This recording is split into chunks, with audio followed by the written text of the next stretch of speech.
સુરતમાં આપઘાતના બનાવો રોજે રોજ સામે આવી રહ્યા છે। ત્યારે કતારગામ વિસ્તારમાં એક યુવકે કોમ્પ્લેક્સના ત્રીજા માળેથી કૂદીને આપઘાત કર્યો હતો। સમગ્ર આપઘાતનું કારણ અંકબંધ રહેવા પામ્યું છે।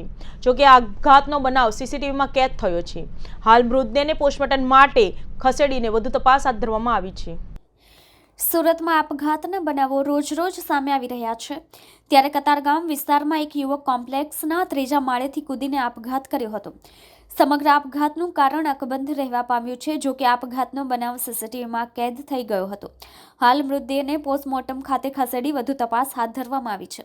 કતારગામના કાસાનગર ખાતે યુવકે આત્યંતિક પગલું ભરી લીધું હતું। કોમ્પ્લેક્સના ત્રીજા માળેથી પડતો મૂકીને આપઘાત કર્યો હતો। પિયુષ રમેશભાઈ સિલ્વરકર નામના યુવકનું ઘટનામાં મોત નીપજ્યું હતું। આપઘાતનું કારણ અકબંધ રહેવા પામ્યું હતું।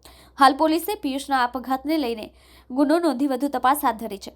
સીસીટીવી પ્રમાણે યુવકે ત્રીજા માળેથી પડતું મૂક્યું તે દરમિયાન રસ્તા પરથી પસાર થતા વાહનો પર પડતા રહી ગયો હતો। તેમ છતાં ડામરના રસ્તા પર પડતા ગંભીર રીતે ઇજાગ્રસ્ત યુવકને સારવાર અર્થે હોસ્પિટલ ખસેડાયો હતો, જ્યાં ફરજ પરના હાજર તબીબોએ યુવકને મૃત જાહેર કર્યો હતો। હાલ પોલીસે લાશને પોસ્ટમોર્ટમ અર્થે ખસેડી વધુ તપાસ હાથ ધરી છે।